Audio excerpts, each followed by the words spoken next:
Hello and welcome to another realistic expectations video, and the dev blog for the FV438 SWINGFIRE just came out a few minutes ago. And while I was collecting the data or what I want to talk about in the short video, I always had to think about the Raketenjagdpanzer 2, and it actually stood at the end of the dev blog. So the FV438 SWINGFIRE will be the first regular ATGM of the British tech tree, and it launches the SWINGFIRE rocket. And the vehicle itself was in service until 1990. It uses the same chassis as the Falcon AAA, which we have already in game, and as an ATGM I actually expect it to be tier 4. Tier 5. So no real surprise there, I guess, but it was not in the dev blog. The rocket itself, well, let's talk about it, because there we need a little bit of dehyping. First of all, it's a slow but maneuverable rocket, and it can change its direction in the horizontal by 45 degrees and in the vertical of 20 degrees. About the last 20 degrees, more on that in a moment. So the range is 2.5 kilometers, which is, I guess, not the highest of all ATGMs in the game. I guess there are ATGMs with up to 3 or 3.5 kilometers range. I'm not quite sure, but the penetration is 800 millimeters according to the dev blog, and this is the highest penetration in the game.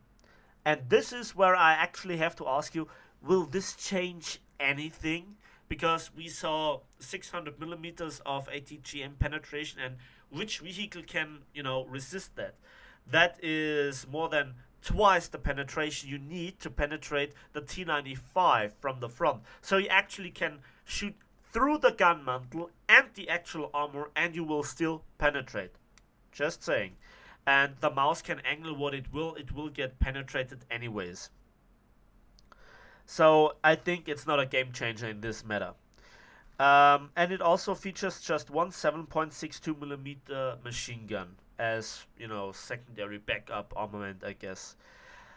So what about the mobility? Well, the dev blog says that we see here a 240 horsepower K60 Rolls-Royce engine, which propels the 16-ton machine to a top speed of 52 kilometers an hour. Now, I guess those are realistic stats. So we have, I guess, 15 horsepower per ton in realistic battles and around 28 horsepower in arcade battles. The 28 horsepower per ton are not stated in the dev blog, but those are my calculation from the usual ratio of horsepower to tons between realistic and arcade battles. So, also at the end, the dev blog states that it will be pretty much the same as the Raketenjagdpanzer 2, and which I thought of the entire dev blog before it actually stood there while reading it. It closes the ATGM gap in the British tech tree, so more equality between the nations, I guess. But it will be no game changer. It is not an IT1, which features a lot of armor and, is nearly unkillable. Of course, that's that's a bit too much. It is killable, but it's a real annoyance. So I guess it looks pretty much fragile, and when we look at it, that it features the same chassis as the Falcon AAA, it will become victim to other AAAs, to HES shells, to APHE shells, maybe even some, high-performing machine guns. So yeah, it will be not that of an annoyance. Now back to the 20 degrees of vertical direction change that it is able to do.